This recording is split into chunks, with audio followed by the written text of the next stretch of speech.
Aleluya, aleluya, kayong mabigat ang pasan ay kay Jesus maglapitan upang kayo'y masiyahan. Aleluya, aleluya.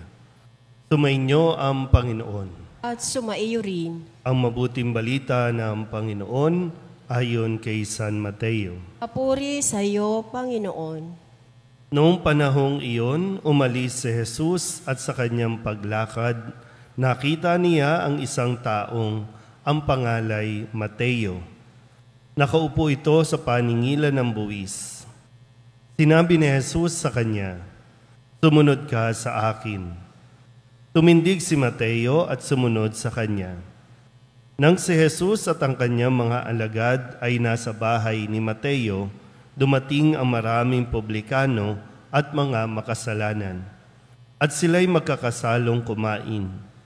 Nang makita ito ng mga Pariseo, tinanong nila ang kanyang mga alagad, "Bakit sumasalo sa mga publikano at sa mga makasalanan ang inyong guro?" Narinig ito ni Jesus at siya ang sumagot, "Ang mga may sakit ang nangangailangan ng manggagamot, hindi ang mga walang sakit. Umayo kayo at unawain ninyo ang kahulugan nito. Habag ang ibig ko at hindi hain. Sapagkat naparito ako upang tawagin ang mga makasalanan, hindi ang mga banal." Ang mabuting balita ng Panginoon. Pinupuri ka namin, Panginoong Hesukristo. Maupo ang lahat. Isang magandang gabi sa inyong lahat. Ngayon po ay Biyernes, unang Biyernes para sa buwan ng Hulyo, at tayo'y nasa 13 linggo sa karaniwang panahon. At sa ating pong Ebanghelyo, sa araw na ito, narinig natin ang kwento ng pagtawag ni Jesus kay Mateo na sumunod sa kanya.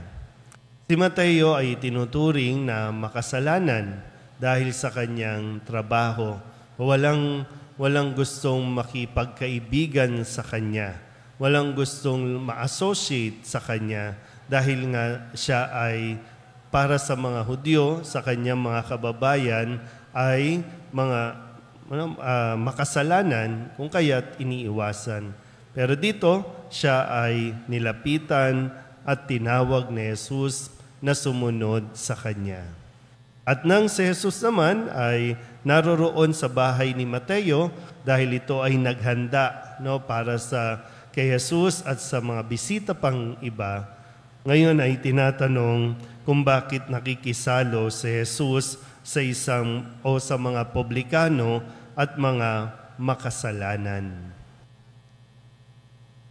Sabi ni Jesus, intindihin nyo ng mabuti ang kahulugan ng mga salitang ito.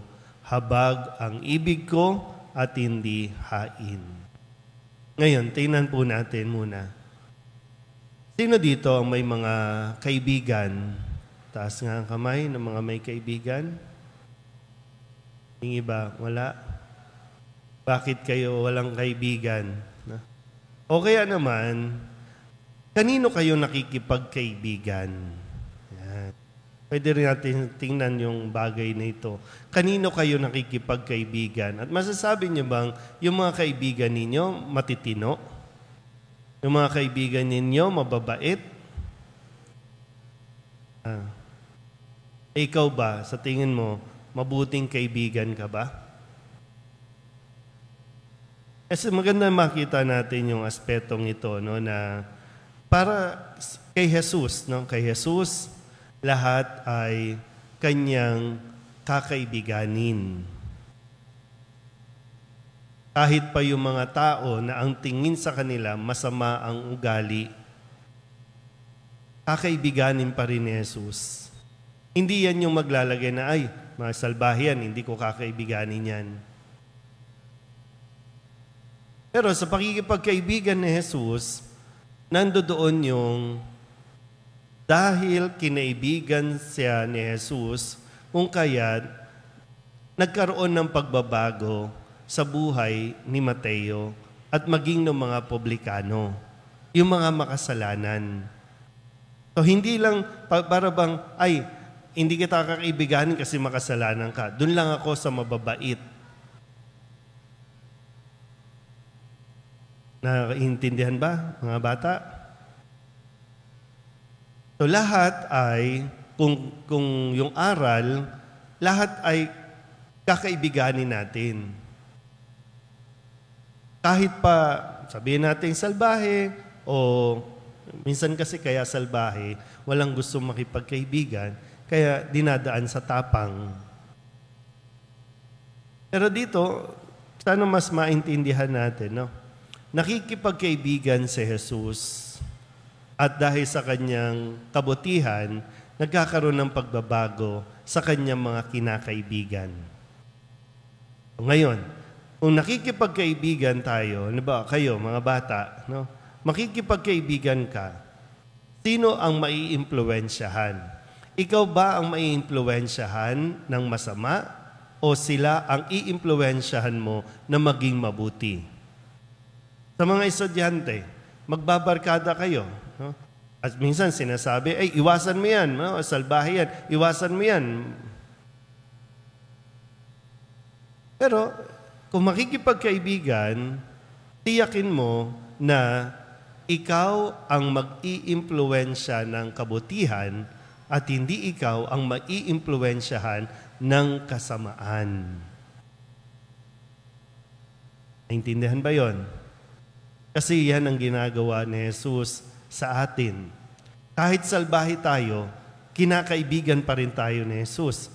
Kahit salbahe tayo, kahit may kasalanan tayo, hindi niya tayo iiwan, hindi niya tayo itataboy. Nandiyan pa rin siya. Sasamahan ka pa rin, magiging totoo pa rin si Jesus sa atin, kahit tayo ay hindi nagiging totoo sa Kanya. Kasi yun ang isang tunay na kaibigan. Sana po, no? Makita natin yung ginawa ni Jesus, hindi lang kay Mateo, maging sa atin mismo.